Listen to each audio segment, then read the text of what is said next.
In our second video, we'll be discussing basic call handling on the device. That would include putting calls on hold, doing conference calls, transferring calls, and parking calls. We'll also discuss some of the most common features that you'll see programmed up on the display of your telephone. So to start, let's get an active call established. You can see when a call is ringing into my device, I get some options down here. I can hit answer to answer it. I can hit 2VM to send that caller into my voicemail box. I can hit ignore to silence my ringer. I can also answer the call by just pressing my speakerphone or lifting the handset. Once I have that call connected, I can use my hold button here to put that call on hold. You'll see when I hit the hold button that a call appearance button is flashing, and I can simply press that button again to be reconnected to that caller. If I want to bring additional parties onto this call, I can use my conference button. So I have one call connected here. I want to bring a second party on. I hit my conference button. Notice it automatically puts my first caller on hold and gives me dial tone on my B call appearance button. I can now dial up my next party. Once I have them connected, this could be an internal call or an external call. I just hit my conference button again, and now I have 3 parties connected to my call. To bring another member onto this call, conference again, dial up my next party. Again, can be internal, external, doesn't matter. And I'm going to hit conference, and now you can see that I have 4 people connected to my call. If I wanted to now, I could hit this details button. It's going to show me information about all the different members on this call and give me the ability to control some things on the call as well. So I can use the mute button to mute that person so they could still hear us. We would not hear them. Press it again, and it's going to unmute that caller. I can press drop to remove people from the call, and I can hit add to add people to the call. So if I hit the drop key here, we just remove that member from the call, and you can see now we have 3 people connected to our conference call.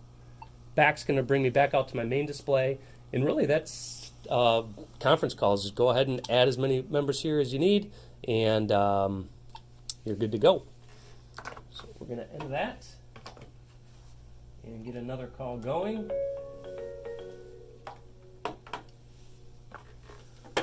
So the next thing you may want to do is perform a transfer. So there's a couple different methods of call transfer. The first one that we're going to talk about is called a blind transfer. That would involve me sending the call to another user and releasing it, and they'll either answer it or it will go to that user's voicemail box. So in order to do that, I'm going to hit my transfer button. You can see it automatically puts the first call on hold, gives me dial tone, and allows me to dial up the person I want to send it to. At this point, I could hit complete, or I could hang up the phone to complete that transfer, and that call will then either be answered by the individual we sent it to or go into their voicemail box. The next thing you may want to do would be an assisted or an announced transfer. In order to do that, it's really pretty much the same process. The one difference being I'm going to hit transfer, I'm going to dial up my party, and at this point, instead of hanging up or hitting complete to release the call, I'm going to wait and see if that person answers. If they do answer, I could then announce the person I'm transferring, tell them who I'm transferring to them, and then when I'm ready to release that call, either again hit complete or hang it up to complete that transfer. If the person doesn't answer, I can always go back, pick that initial caller up, tell them that the person they wanted to reach wasn't available, and at that point, it brings us to our third type of transfer, which would be a direct-to-voicemail transfer. So when you're active on a call, you can use your voicemail button to send a caller directly into another person's mailbox. So I'm going to go ahead and hit my voicemail button. You'll see it now says visual voice transfer. So I could put in an extension number here. It's going to show me the name of the person or the mailbox that I am sending this to. I could then hit select, and that caller will be deposited directly into that person's mailbox.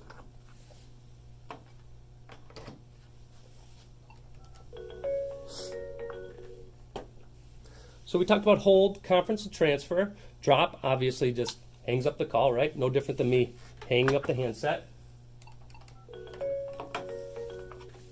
The other thing you may want to do is, if programmed on your system, is park the call. So when you put a call on hold, it's available at your phone and your phone only. So it's a local hold. Now park buttons I like to think of them as global holding zones. So I could now hit a park button, and you can see that park 1 is flashing on my phone, and it would be flashing on any other phone that has that park button programmed on it as well. So you could maybe do a page or call somebody up or find the person that call is for, and tell them that they have a call parked on 1. They could then walk up to their phone, hit their park button. It's going to show them who's parked there, and then they can hit the connect button to pick that call back up. So it's a convenient way to move phone calls around the system. Hold certainly works great if you just need to put somebody on hold and pick it back up locally, but if you need to move that call to a different person, that park button can be very useful to do that.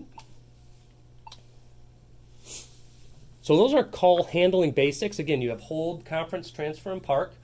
Let's talk about some of the other buttons you may see up on the display of your phone.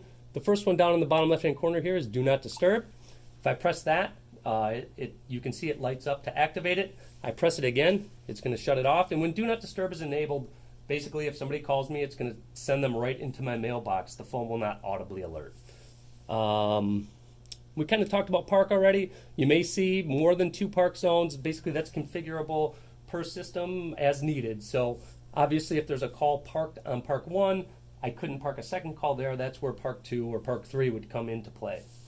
Below that, we have a twinning button. So I like to think of twinning as an enhanced call forward.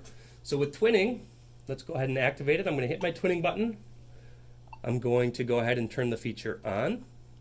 And I'm going to set a destination. Now, once you set a destination once, it's going to remember it.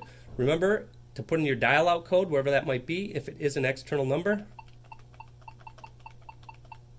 Once you enter your number in, you're going to hit select, and then you hit save. Once you hit save, you're going to see that light up, and that means twinning is enabled. And what twinning will do, mainly it's used to bridge a call between your desk phone and your mobile phone. You can twin to other numbers, but most common thing would be to twin to your cell phone. So if you were to call my device right now, it would ring at my desk. It would also ring at my twin device, my mobile phone, and allow me to answer the call in either location. The other nice part about it is it allows me to move the call back and forth between the 2 devices. So if I had twinning on, somebody called me, it rang to my mobile phone, and I answered it, I could then walk back to my desk, hit that twinning button, and it'll pull that call back to my desk phone. The opposite way is true as well. If I'm on a call on my desk phone, instead of getting the phone number from the person and tell them you'll call them back because you got to get on the road, you can just tell them, ask them to hold for a moment, hit your twinning button, they'll be placed on hold, your cell phone will start ringing, you can answer the call, and you're on your way. Press it again to turn it off, and you can see that the next time I go back in there, it's stored that number. All I have to do is turn it on and hit save, and it's active. Paging, depending on your building, you may have overhead paging, you may do paging through the handsets of the phone, but generally if you see a page button, you're going to press it, and you're paging through the handsets or the overhead paging system. Some paging systems do require a zone code, so you'd need to speak with your administrator and find out how that paging is configured in your environment. If I hit the right arrow when I'm at my main display here, it brings me to another page of buttons. So some things you may see up here, we've got some user appearance buttons. So those buttons basically allow you to do one-touch dials. So I'm going to hit this one, and it's going to ring this device. So that's a one-touch dial. You can also use them as one-touch transfers. So if you're active on a call, you could hit transfer, scroll over to it, press the name, and it'll transfer that call over to that person. The other thing it does is it monitors the extension. So you can see I'm picking up the phone located next to me here, and you can see it started flashing red. So it's showing me, it's indicating to me that that person is active on another call. If you have that button and you see it solid red, that would indicate to you that that user has Do Not Disturb enabled, or perhaps their phone is unplugged. So solid red shows basically the phone is not available. Flashing red shows that it's active and in use. Over here we have a group login button. You may or may not have this button on your phone, but if you're a member of any type of a group, maybe a call center group, you would use this button to log into that group. And when you press it, it would light up green, indicating that you were logged in. You would just press it again. The light would go out, indicating that you were not logged into that group and available for calls.